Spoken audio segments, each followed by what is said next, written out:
yung ating almusal ngayong umaga, naka-ready na, nailuto na natin at ayan, ready to eat na yan. At ayan, maghanda tayo ng ating pagsasagag ng ating kanin na pinudpud galing sa rep. I-crack natin yung aking dalawang itlog at ihalo natin yan. Ayan, bali dalawa yan. Bubuksan natin lahat yan, tapos mimix lang natin sila. At ayan, mag-ready naman tayo ng ating kawali na sasangagan natin ang ating kanin. Nag-init na tayo ng mantika at saka kawali. Ayan, ginisa natin yung ating bawang. Pa-brown lang natin yan para masarap sa kanin pag kinain. Ayan, isunod na natin yung ating karos na ginadgad.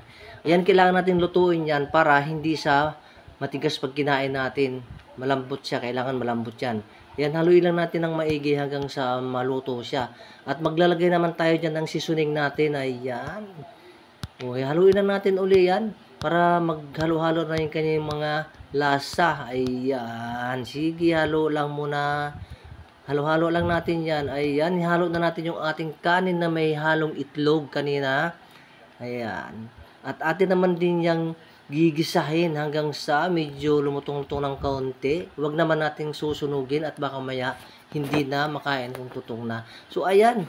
Haluin lang natin hanggang sa maghalo sila ng ating gulay na karot. Ayan. So, ayan. Naglagay tayo ng kaunting asin.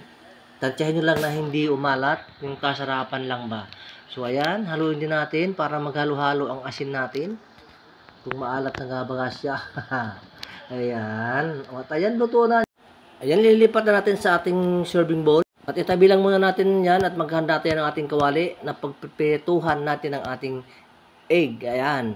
Magka-crack din tayo ng 3 pirasong itlog dyan. Ayan, isa pa lang yung ating nilagay. Pangalawa, may isa pa tayong idadagdag dyan. So, ayan.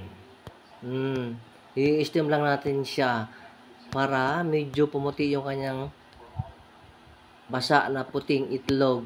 Tama ba yun? Ayun. Ano lang natin ang ating sandok para hindi dumikit. Maglalagay tayo ng kaunting asin para may lasa naman din siya ng kaunti. Ayan.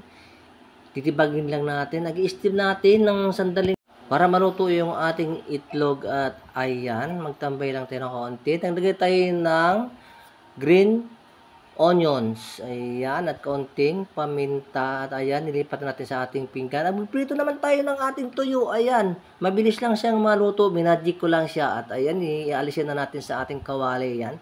At kung nagustuhan naman niyo yung aking ginawa, follow and share. Thank you for watching. Bye-bye. See you next.